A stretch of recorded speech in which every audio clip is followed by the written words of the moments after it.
एक बार की बात है, एक निसंतान राजा बूढ़ा हो चुका था और अब उसे राज्य के एक योग्य उत्तराधिकारी की चिंता सताने लगी थी।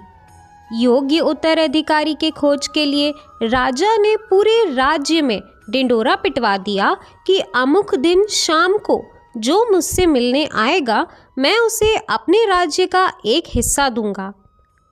राजा के इस निर्णय से राज्य के प्रधानमंत्री ने रोष जताते हुए राजा से कहा, महाराज, आपसे मिलने तो बहुत से लोग आएंगे और यदि सभी को आप उनका भाग देंगे तो राज्य के तो टुकड़े टुकड़े हो जाएंगे। ऐसा अव्यावहारिक काम ना करें।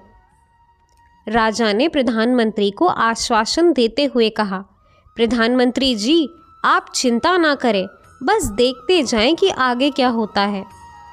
निश्चित दिन जब सबको मिलने आना था, तब राजमहल के बगीचे में राजा ने एक विशाल मेले का आयोजन किया। मेले में नाच, गाने, शराब की महफिल जमी थी। खाने के लिए अनेक स्वादिष्ट पदार्थ थे। मेले में कई खेल भी थे।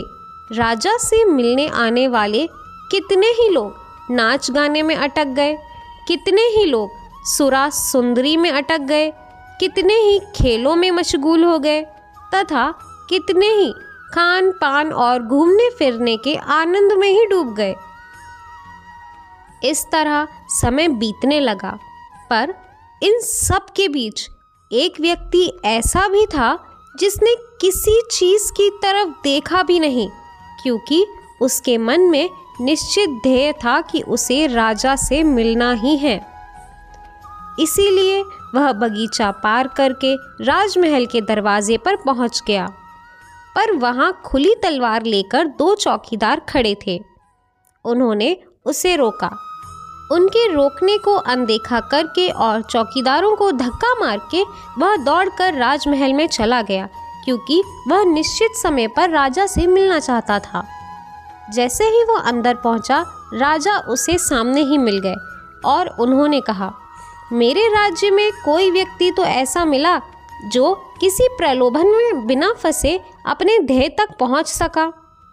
तुम्हें मैं आधा नहीं, अपना पूरा राजपाट दूंगा। तुम ही मेरे असली उत्तराधिकारी बनोगे।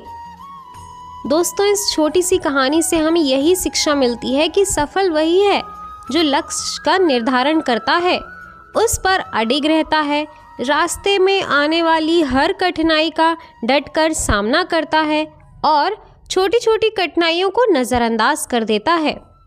राधे राधे।